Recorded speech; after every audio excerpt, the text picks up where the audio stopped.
Hello and welcome to the Shed Sounds Media YouTube channel. My name is Ian Beabout, and today we will be taking a look at the new release from Zappa Records.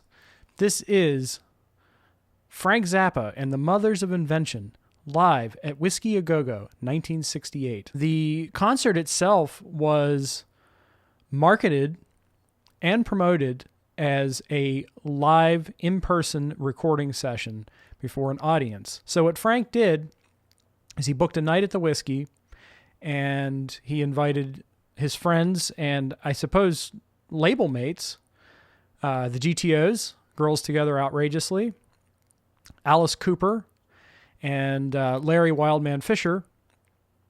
And together, these acts performed around 5 hours of music.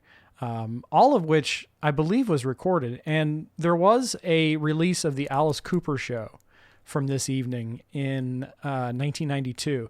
It's got the wrong date on it. It says 1969, not 1968. But it is something that's out there. I believe this is the earliest recording of Frank. I know it's definitely the earliest multi-track recording. The mix is rather good. It's not perfect, but then, we are talking about recordings that were made in the late 60s. The drums especially have a lot of power. The vocals at times are kind of poorly recorded, which I think Frank even talked about being an issue with them playing too loud and the recordings turning out really distorted. But this band is, again, a classic Mothers lineup. You've got Frank Zappa, vocals and guitar, Ray Collins, vocals and percussion. Ray Collins quit a month after this recording, and he had been in and out of the band prior to that. This was actually done after the We're In It for the Money album came out, and he's not on that. So it's kind of special to have Ray on a recording. And one thing that I kind of noticed that, might raise some eyebrows among Zappa aficionados is that Ray Collins' voice is strikingly similar to Howard Volman from the Turtles. And I got the impression almost right off the bat that the Turtles' mothers from the early 70s wasn't as much of a departure as I originally thought, and that they actually kind of sounded more like Ray Collins than I had realized. Of course, Ian Underwood, the straight member of the group, on alto sax, Bunk Gardner, tenor sax and flute, Don Preston, keyboards, gong, Motorhead Sherwood, baritone sax and percussion, Roy Estrada, bass and vocals, Art Tripp, drum set and percussion, Jimmy Carl Black, drum set and percussion, with special guests Kim Fowley and the GTOs. The packaging for this is rather terrific. The booklet is rather terrific. There's lots to enjoy here visually, and I think that this set does a better job than a lot of the recent ones in putting you there, like allowing you to see these events in your mind's eye. I think that they did a really nice job overall with this, and I'll roll an unboxing video while we go. I think the thing to know about this recording and the best way to approach this as a listener is to understand that there is a lot of important historical context here. There's also a lot of elements to this that I think you kind of had to be there to enjoy. And I will say, as kind of like a general recommendation for anybody who's interested in listening to this, I suggest reading the booklet first, because there are liner notes provided by Joe Travers, who's the Vaultmeister, the owner of the vault, and also responsible for these releases. There's also a great, I suppose, essay from Miss Pamela of the GTOs, and the Alice Cooper interview is one of the best things included here. There's really no sense in going track by track with a release like this, because the way it's presented is, I guess, 3 sets of Mother's music. It's kind of hard to talk about each track as an individual, because it's kind of a stream of consciousness presentation. There's a lot of this like instant composition thing that Frank was famous for. And I would say arguably later bands improved upon, were better at. But there's a lot of element of that here. I guess I'm going to try and just talk about some of the highlights of this disc. The first set opens rather bizarrely with an improvisation that's almost entirely drums. And I'll be honest with you, like I was bored. Like I didn't get it. And there is a moment where the Charles Ives melody comes in, like from Weasels Are My Flesh, and I was like, oh, that's nice to hear. But I felt like it was kind of a puzzling way to start the set. The second track, America Drinks and Goes Home, I really enjoyed because it's like a composition, and it's also a track that I was familiar with from the Absolutely Free record. Help I'm a Rock, Transylvania Boogie is 10 out of 10. I had a great time with that. It's very hypnotic, and I could see where a band like Can, the German band Can, drew a lot from the Mothers. And, I know for a fact that Can saw them around this time and were influenced by them. But there's that element of trippiness, which is, I think, an unusual thing for Frank Zappa music to do. The second improv is a lot more fun. That's one of my favorite tracks on the disc, and has some great guitar playing. Like that's a comment also I can make about this set as a whole, is that Frank is in a great mood and he's in great form, and rarely for, I would say, his bands, he's one of the best musicians here. And sometimes, like, one of the things that's fascinating about the Mothers is that they were basically a bar band originally that Frank slowly took over and began writing original music for. So there was always a steep learning curve with the original Mothers. And, he did help a little bit by adding Don Preston and Ian Underwood to the band. That added a certain level of I guess, musical pedigree to the proceedings. But a lot of times the rhythm section kind of holds things back for me, especially with these improvs. But I have to say, Whisky Improv Episode 2 and then later on Episode 3 are excellent, and I really enjoyed them. Status Back Baby, that's another Absolutely Free track. It's a little slow. It's slower tempo than the original album, but I still enjoyed hearing it. It's a decent performance. There's a few tracks on Disc 1 I have to admit that were disappointing. I really like the song My Boyfriend's Back. I think it's kind of funny and catchy, and it gets stuck in my head a lot. When the Flo and Eddie Band did this on the Fillmore East box set, I liked it a whole lot better. Here it sounds not great. It's sloppy, it falls apart, and this is an example of a song that I think could have been left off this collection. I don't think it needs to be here. Also, another track that I was really excited to hear is Valerie, which was another cover that was re-recorded for Burnt Weenie Sandwich album. And it just didn't hit for me. Like, it seemed like the performance wasn't quite there as I had hoped. Although it does have some really hilarious comments from Frank that made me laugh. And that's something, again, that I noticed about this set as a whole, is that Frank had a talent for picking musicians who weren't only good players, but were also entertaining. Like, he understood that his bands needed to be entertaining, especially to get across some of the weirder aspects, more out there aspects of his music. I think having that fun, flippant attitude helped a lot in reaching an audience. This disc has a couple of doo-wop covers at the end here, and I thought I would mention because some, I guess, progressive rock fans don't like that aspect of Frank's music, but I've always liked it, and I especially like it here because a lot of times, especially later Frank performances, his performances could come across as insincere, like he would rather be doing anything else than performing music right now. But there's a quality to his singing on these tracks that not only reminds me of older Frank, but is very sincere, and he's putting in a great vocal performance on these doo-wop tracks. So I actually rather enjoy these at the end of disc 1. I know that for some people they're going to be a little bit hit or miss. Overall, I enjoy when Frank does doo-wop because he seems to really enjoy it, is the point. And as I've found when listening to any Frank Zappa recording from any year, that if Frank's having a good time, everyone's having a good time. I'm having a good time if Frank's having a good time. If Frank's not having a good time, it's a miserable show, and I can't get through it. We move on to disc 2, and I would say that disc 2 on the whole is a lot more challenging, both from a listener perspective as well as the music presented. But right off the bat, we get Hungry Freaks Daddy, which is the opening track from his Freak Out album, his debut.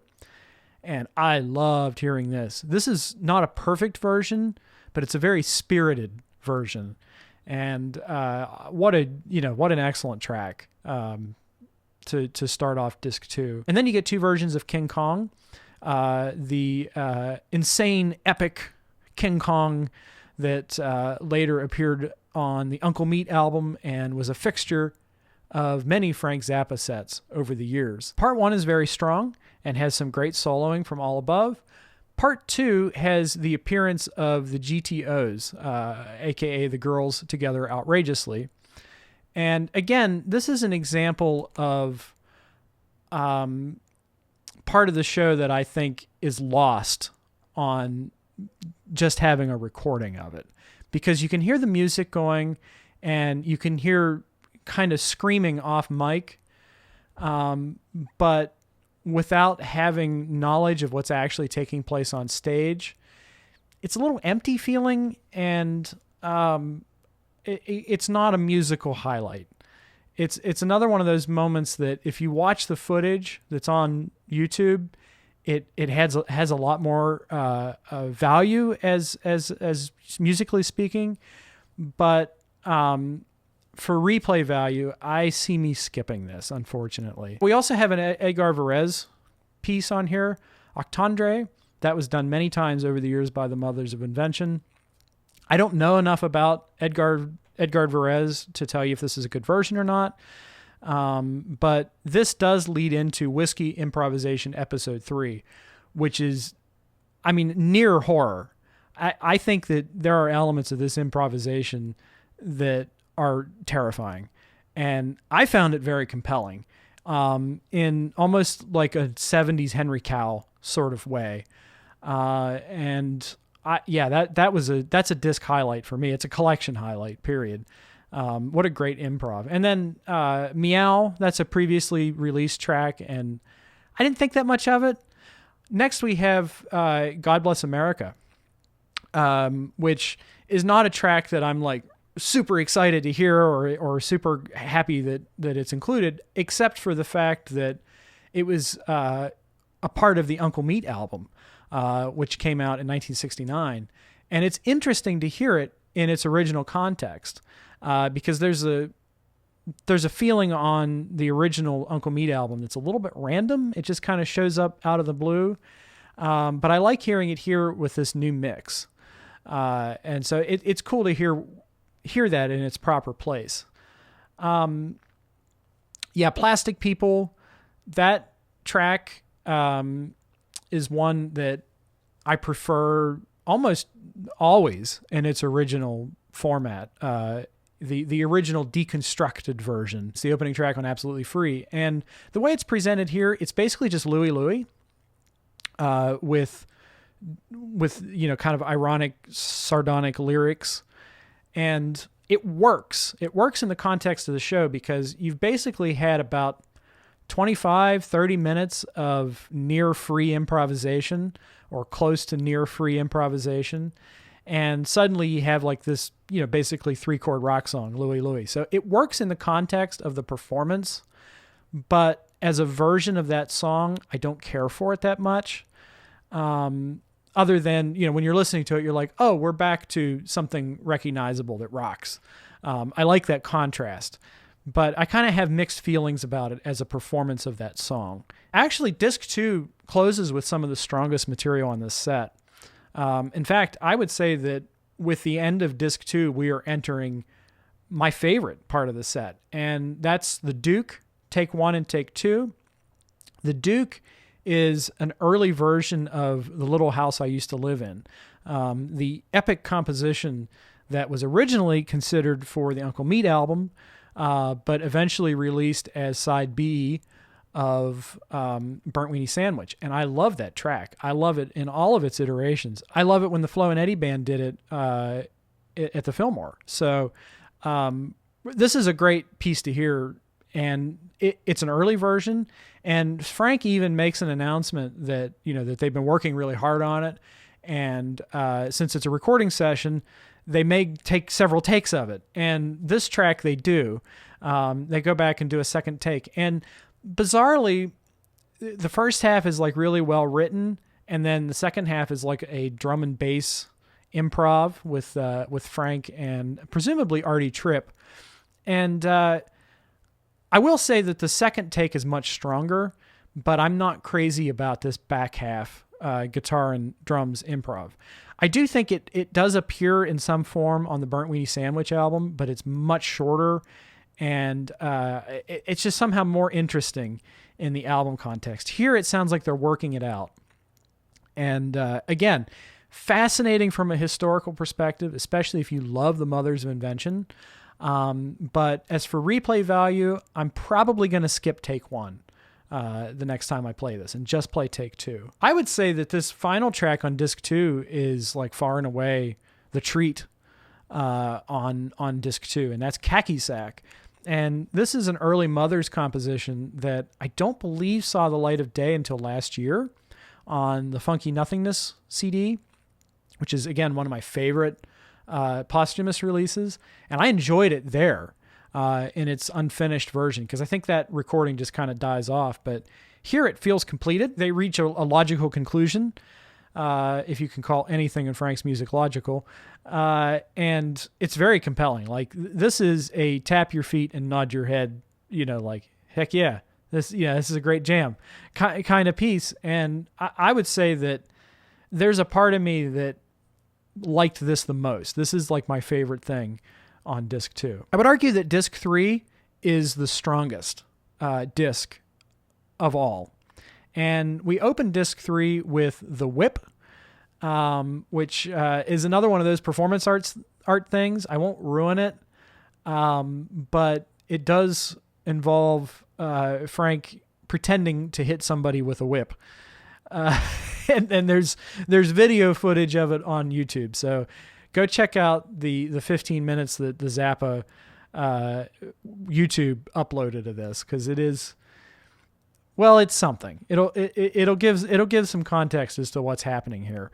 But this jam again is very hypnotic, and again borders on the Can reference in terms of trippiness. And we'll get to it a little bit later, but there's a Frank Zappa mix of this at the end that I find fascinating. So that leads right into the Whisky Soufflé, which is, a funny title to try to say. And this is just another 12 minutes of jamming. And, there is the sense that when you sit down and try to listen to this, that, wow, that's a lot of jamming. And okay, they're still jamming. And there's times where it goes on a little bit too long. And I'm kind of looking at time thinking, how much longer is this?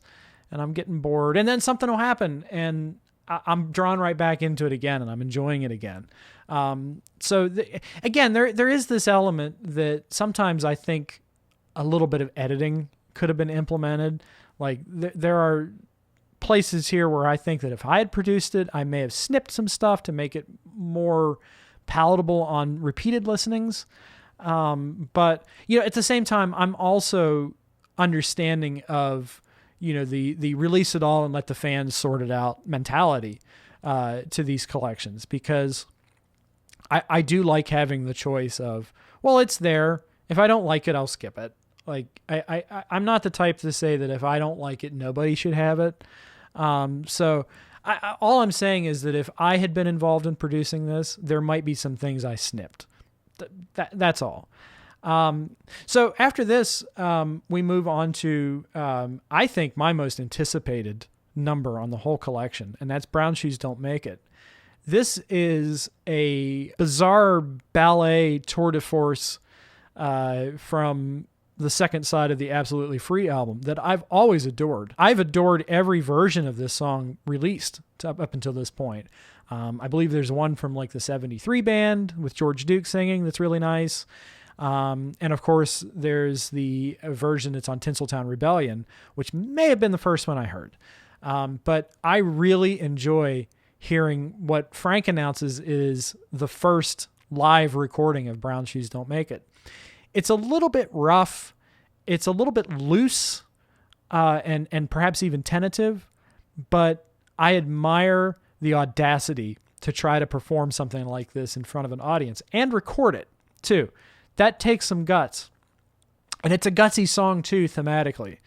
And so I really, really dig this. And I would say that this song, this performance is my favorite thing on disc 3. And I wasn't disappointed. Even though it is a little bit loose, it's not as great performance-wise as later versions were. To hear some of the original voices on that track, like Ray Collins singing it's epic. That's an overused word, but that's how I would describe this piece. It's epic. This leads into the Brown Shoes Shuffle, which is another jam. And again, like these jams go on 11 to 12 minutes apiece. And aside from like some really nice sax playing from Ian Underwood, this lost me a little bit. I guess I was just getting tired of hearing jams. I will admit that as a music fan, I'm more drawn to composition. And even if the composition's weird, I'm more drawn to composition over just jamming. It's one of those things that I feel like it's useful in small doses, but when you have several jams that are like 10, 11, 12 minutes long, I start getting a little bit antsy, especially when the rhythm section isn't that active. And I feel like a lot of the bass and drum playing is a little bit monotonous. And that's a criticism throughout. Now, it does add to the hypnotic nature that I talked about. But I think that later Zappa bands had much more flexibility in terms of their improvisation and jamming. So, again, this isn't necessarily my favorite aspect. I enjoy it most of the time, but I think by the time this jam came on, I was getting a little bit, I want to hear more songs. I want to hear more compositions. And we're talking about, you're now 3 hours deep into this performance too. So fatigue is starting to set in. Actually, the last two songs on disc 3, I think, are some of the most interesting selections. They're bonus mixes that were done by Frank in, I guess, 68, 69. And they are The Whip, which is the opening track from disc 3. I love Frank's mix of The Whip. I think it's better than the one that was included as part of the concert. And he does add a lot of reverb to things, but I think that this gives it like a polished quality that's very nice, and it adds to that trippiness. And the song was already trippy, but to have those effects, it makes the instruments cut more to me. Like it makes things more underlined. I think that it's a fantastic mix, and it's very pleasing to the ear. And there's a part of me that actually prefers Frank's mixes. I hate to say it. And then the final track, Hungry Freak's Daddy, is a mono mix by Frank Zappa. And this I found rather interesting. I did have an issue with it, and that's that the horns were mixed kind of low and they sounded kind of distant. But it sounded to me like Frank may have fixed some of the performance issues in this. That if you hear the raw live tracks, they do kind of, go off the rails a little bit in spots. But I thought when I was listening to it that, maybe that might be fixed by looping it. Like they could have just copied and pasted some bars here and there and kind of filled some of that in, because overall it's a very spirited performance. And to my ear, I believe that's what Frank did.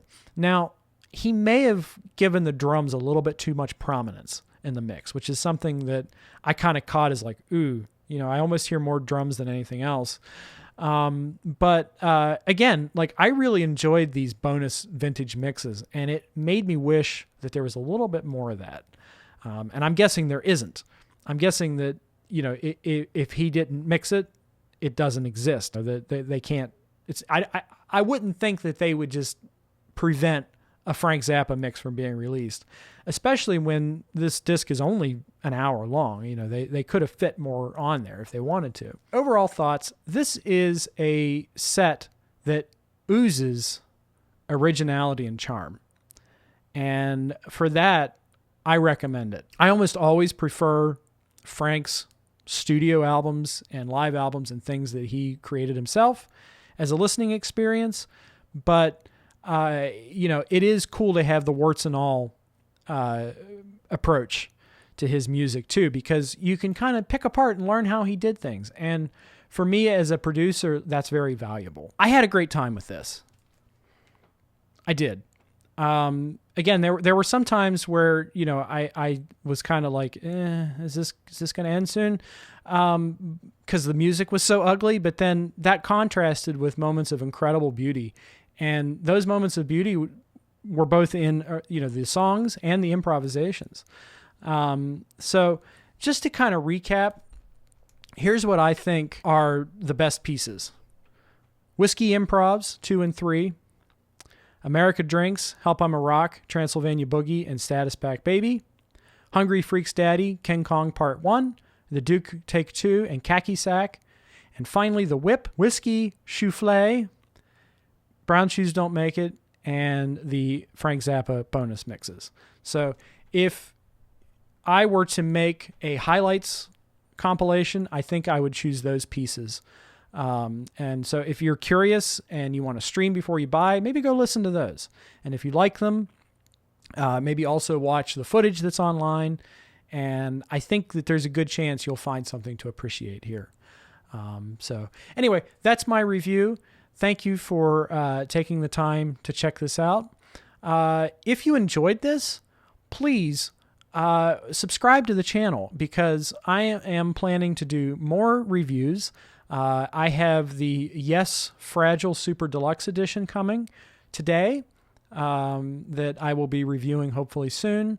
And I'm also planning to do a discussion on this with my friends Mike and Jocko, which should be really special. Don't forget to also leave a comment if you have any thoughts on what I've said here. If you think I'm wrong in some of my opinions, please do reach out. I would love to start a conversation with other music and Frank Zappa fans about this, because ultimately that's what this is. It's a historical document and a great conversation piece. In the meantime, you will be hearing from me very soon. My name's Ian Beabout, and we'll talk soon. All right, bye-bye.